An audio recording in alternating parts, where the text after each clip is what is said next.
अवैध धर्मांतरण मामले को लेकर गिरफ्तारी जलालुद्दीन उर्फ छांगूर गैंग से जुड़े 2 लोग अरेस्ट किए गए हैं। एटीएस ने सबरोज और शहाबुद्दीन को गिरफ्तार कर लिया है। आरोपियों की बलरामपुर से गिरफ्तारी हुई है और एटीएस ने सबरोज और शहाबुद्दीन को गिरफ्तार कर लिया है।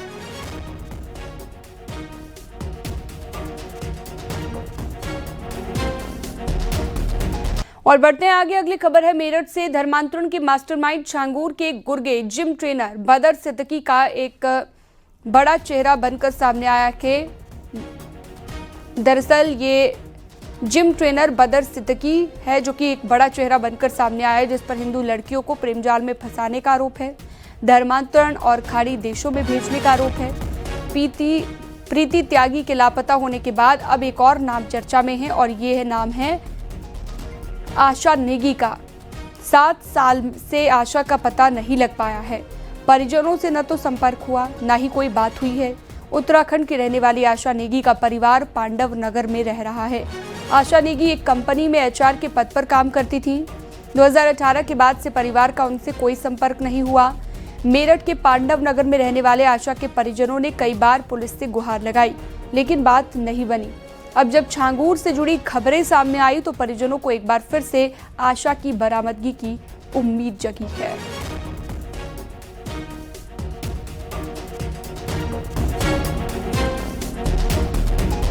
मेरी आखिरी मुलाकात आशा से 2018 जून में तो यहाँ घर मेरठ आई थी।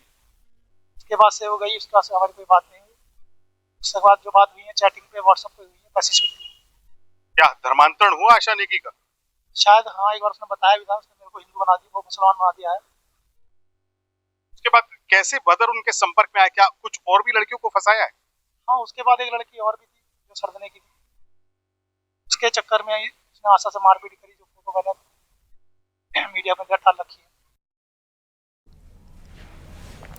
और अगली खबर है बुलंदशहर से। क्लासरूम में एक टीचर का सॉन्ग सुनते हुए चंपी करने का एक वीडियो सामने आया। इस दौरान क्लास में बच्चे भी मौजूद हैं और मैडम बच्चों को पढ़ाने की बजाय आराम से स्पीकर पर गाने सुनते हुए बालों में तेल लगाकर चंपी कर रही हैं।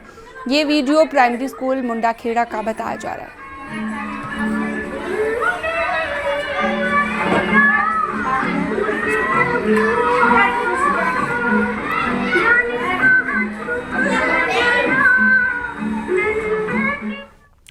अगली खबर है हाथरस से। एक युवक ने फांसी लगाकर आत्महत्या कर ली।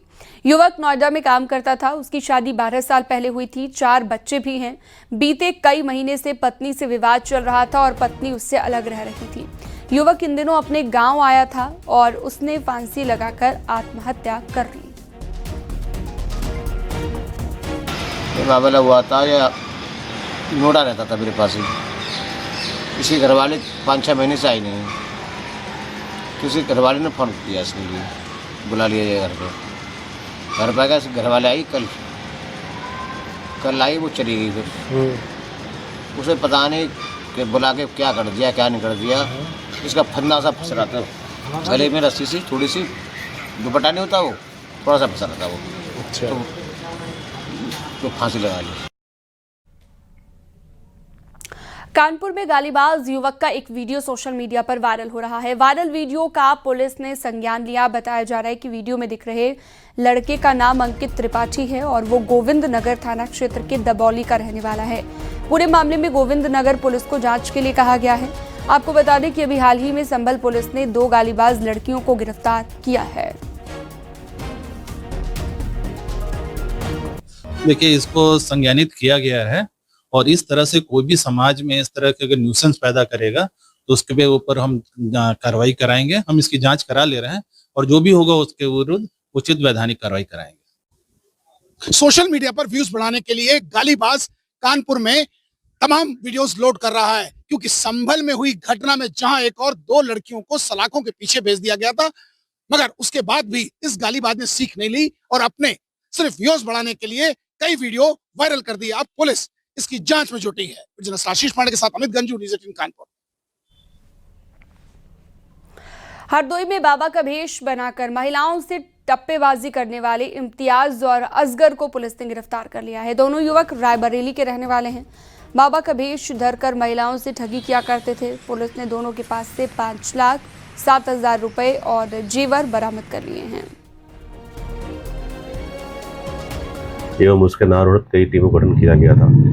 इसमें टीमों द्वारा कई सीसीटीवी फुटेज को देखा गया एवं मुखबिर की सूचना पर इम्तियाज अब असगर को इसमें हिरासत में लिया गया और जब उनसे पूछताछ की गई तो उनके द्वारा बताया गया कि अक्सर बाबा एवं फकीर का भेष बनाते थे और महिला को अपनी बातों में उलझाकर उससे गहने उतरवाकर फरार हो जाते थे। इसमें इनके निशानदेही पर एक जोड़ी पायल, मोटरसाइकिल एवं 5 लाख रुपए से ज़्यादा बरामद हुआ है। इसमें इनके अन्य साथी फरार चल रहे हैं। उनकी गिरफ्तारी के लिए अन्य टीमों को लगाया गया है। इसमें स्थानीय थाने से इनको माननीय न्यायालय भेजा जा रहा है और संवैधानिक कार्रवाई की जा रही है। हथीक गैंग के 2 नामजद गुर्गों समेत कई अज्ञात के खिलाफ कैंट थाने में एफआईआर दर्ज की गई है। जमीन कब्जाने और रंगदारी मामले में 2 अलग-अलग एफआईआर दर्ज की गई है। अतीक के करीबी मोहम्मद आमिर भुट्टू और मोहम्मद शाहिद उर्फ चांद बाबू समेत 8 से 10 अज्ञात लोगों के खिलाफ एफआईआर दर्ज की गई है। कैंट थाने में 2 अलग-अलग पीड़ितों ने एफआईआर दर्ज कराई है। शिकायतकर्ताओं को अपनी जमीन पर निर्माण करने से रोकने और लाखों रुपए की रंगदारी मांगी गई। रुपए नहीं देने पर जान से मारने की भी धमकी दी गई है। बेली गांव के पीड़ित भूपेंद्र सिंह और मोहम्मद अवरेज की ओर से दर्ज कराई गई है एफआईआर। माफिया अतीक अहमद और उसके भाई अशरफ की हत्या हो चुकी है, लेकिन उसके बाद भी उसके गैंग IS 227 के गुर्गों का आतंक थमने का नाम नहीं ले रहा है। ताज़ा मामला कैंट थाना क्षेत्र में आया है, जहां पर बेली गांव के रहने वाले भूपेंद्र सिंह और मोहम्मद अवरेज ने 2 अलग-अलग FIR दर्ज कराई है। उन्होंने कहा है कि अतीक अहमद के गुर्गे उनको धमकी दे रहे हैं, वो जो मकान बना रहे हैं उस पर जबरन उन्होंने बाउंड्री वाल तोड़ दी है और कब्जा करने की कोशिश कर रहे हैं। इसके साथ साथ उसमें से मोहम्मद अवरेज ने यह आरोप लगाया है कि 6 लाख की रंगदारी भी मांगी है और इस मामले में FIR दर्ज कर ली गई है। अलग अलग FIR कैंट थाने में दर्ज की गई है। लखनऊ में स्कूल वैन में 4 साल की मासूम बच्ची के साथ दुष्कर्म का मामला सामने आया। पीड़िता की मां ने वैन ड्राइवर मोहम्मद आरिफ और स्कूल प्रबंधक संदीप कुमार पर मामला दर्ज कराया है। इंदिरा पुलिस ने वैन ड्राइवर मोहम्मद आरिफ को गिरफ्तार किया। 14 जुलाई को पीड़िता ने अपनी मां को पूरी घटना के बारे में बताया। पूछताछ के दौरान पीड़िता की मां ने वैन ड्राइवर और स्कूल प्रबंधक पर भी धमकाने का आरोप लगाया है।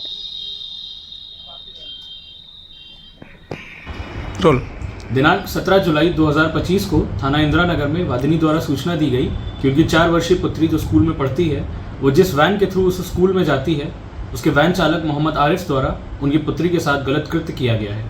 इस सूचना का संज्ञान लेते हुए तत्काल थाना इंदिरा नगर में 100 धाराओं में अभियोग पंजीकृत किया गया और अभियुक्त की गिरफ्तारी के लिए 2 टीमें लगाई गई।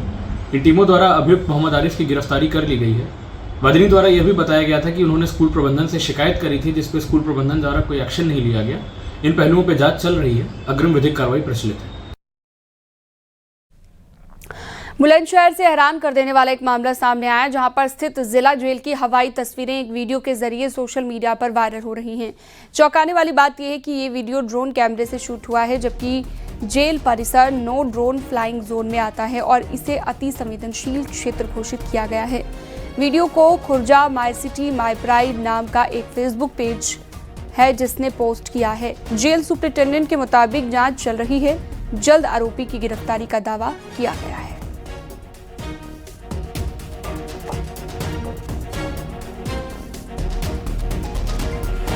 वाराणसी में गंगा का जलस्तर लगातार बढ़ रहा है और अब ये चेतावनी बिंदु के करीब पहुंच गया है। गंगा के रौद्र रूप से वरुणा नदी भी उफान पर है। इसके चलते सालारपुर, पंचकोसी, कपिलधारा, खालिसपुर मोहल्लों के घर डूबे। लोगों ने राहत शिविर में शरण लेना शुरू कर दिया है।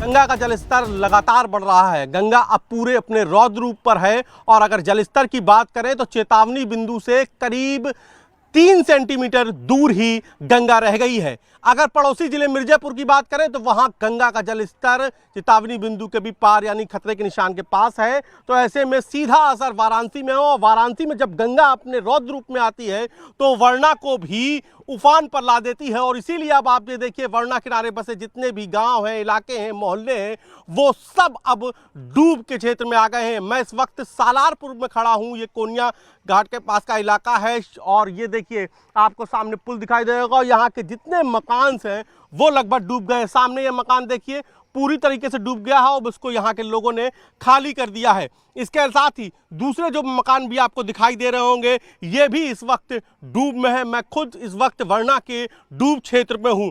लोगों के लिए कितनी मुश्किलें हैं, कैसे सामान लेके जा रहे हैं, ये देखिए तस्वीरें भी मैं आपको दिखाऊंगा किस तरीके से अब जा रहे हैं। मैं इन लोगों से बात भी करता हूँ कि कहाँ से आए हैं, कहाँ को जा रहे हैं ये लोग, क्योंकि अब पूरा डूब क्षेत्र है। कहाँ पे आप लोग कहाँ से आ रहे हैं?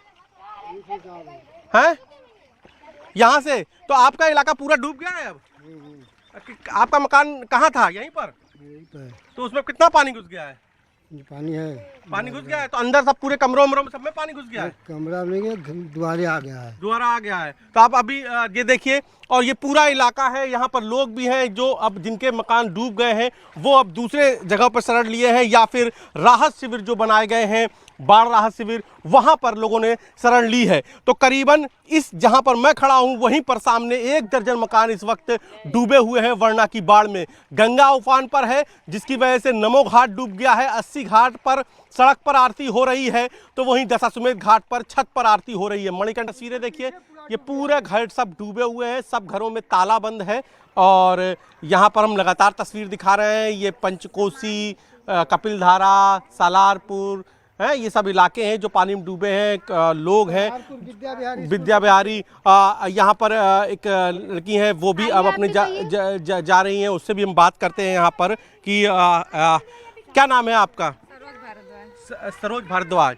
सरोज, ये बताओ कि अब आप कैसे, आप लोग की जिंदगी अब तो यहाँ से पार भी नहीं कर पाएंगे। मैं तस्वीरें भी कमरा पसंद दिखा दें कैसे सामान लेकर लोग अब अपनी गृहस्थी लेकर जा रहे हैं। ये देखिए, अब जिंदगी किसी और ठिकाने पर, किसी और ठौर पर जा रही है। तो सरोज, आप अपना सामान लेके जा रही हो? हाँ, सामान लेके तो जाना ही पड़ेगा, पानी बढ़ता जा रहा है। पानी बढ़ता जा रहा है। कितनी मुश्किल होते हैं ये? कितने दिन तक ये दिक्कतें रहती हैं? 1 महीने? कितने? 1 महीने, 1.5 महीने। 1.5 महीने तक। तो यहाँ पर सुविधा मिल रही है आप लोगों को? नहीं, कोई सुविधा नहीं मिल रही।